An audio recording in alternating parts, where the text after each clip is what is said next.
मराठी बुलेटिनच्या सुरुवातीला एक महत्त्वाची बातमी। पुण्यातील कृषी मंत्र्यांच्या कार्यालयावरून कोकाटे पुन्हा एकदा चर्चेत आले। पुण्यातील कृषी महाविद्यालयातल्या कृषी मंत्र्यांच्या कार्यालयाला विरोध करण्यात येतोय। विद्यार्थी, प्राध्यापक आणि राजकीय पक्षातील लोकांचा या कार्यालयाला विरोध होतोय। 2 कोटी रुपये खर्च करून कार्यालय तयार करण्याचं काम सध्या सुरू आहे। मात्र या कार्यालयाला सध्या विरोध होताना पाहायला मिळतोय। अधिक अपडेट आपण या संदर्भात घेणार आहोत आमचे प्रतिनिधी योगेश बोरसे यांच्याकडून। योगेश, काय अधिक अपडेट आहे? प्रणिता, कृषी मंत्री माणिकराव कोकाटे यांचं पुण्यातील याच शताब्दी इमारतीमध्ये अर्थात कृषी महाविद्यालयाच्या या शताब्दी इमारतीमध्ये माणिकराव कोकाटे यांचं 5 वर्षांसाठी कार्यालय थाटण्याचं काम या ठिकाणी सुरू आहे। ज्या ठिकाणी या कार्यालयाचं काम सध्या सुरू आहे त्या ठिकाणी आता आपण आहोत।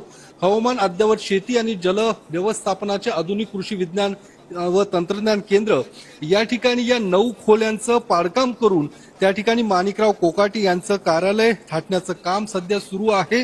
त्या ठिकाणी फर्निचर, वायरिंग, इतर जे काही डागडुजीची कामं आहेत ते या ठिकाणी सुरू असल्याचं आपल्याला पाहायला मिळते। त्यासाठी साधारणतः 2 कोटी रुपये खर्च अपेक्षित आहे। मात्र आता याच माणिकराव कोकाटे यांच्या कार्यालयाला काही माजी विद्यार्थ्यांनी त्यासोबतच प्राध्यापकांनी विरोध दर्शवलेला आहे। कारण एखाद्या अकॅडमिक संस्थेत, शैक्षणिक संस्थेमध्ये अशा पद्धतीने राजकीय कार्यालय नको, त्यामुळे राजकीय हस्तक्षेप वाढण्याची शक्यता वर्तवली जात आहे। आणि कृषी मंत्री या कृषी परिषदेचे अध्यक्ष असताना त्यांना वेगळं कार्यालय असण्याची आवश्यकता नाही, त्यासाठी वेगळा 2 कोटी रुपये खर्च करण्याची गरज नाही, यासाठी हा विरोध या ठिकाणी होताना दिसतो। त्यामुळे आपण या ठिकाणी पाहू शकतो जे फर्निचर त्या ठिकाणी लावण्यात आलेला आहे सध्या बंद आहे आणि आतमध्ये त्या ठिकाणी काम सुरू असल्याची माहिती मिळते।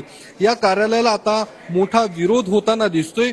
कृषी मंत्री ज्यावेळी जानेवारी महिन्यामध्ये याच कृषी महाविद्यालयाला भेट देण्यासाठी आले असता त्याचवेळी त्यांनी या ठिकाणी माझं कार्यालय असावं अशा पद्धतीचा प्रस्ताव या कृषी अधिकाऱ्यांना सुचवला होता आणि त्यानंतर या कार्यालयाच्या कामाला सुरुवात करण्यात आलेली आहे। मात्र आता याच कार्यालयाच्या कामाला विरोध होताना दिसतो। त्यामुळे आता यापुढच्या काळात महाविद्यालयाकडून नेमकं काय स्पष्टीकरण येतं हे बघणं देखील महत्त्वाचं असणार आहे। नक्कीच योगेश, धन्यवाद या सविस्तर माहितीसाठी।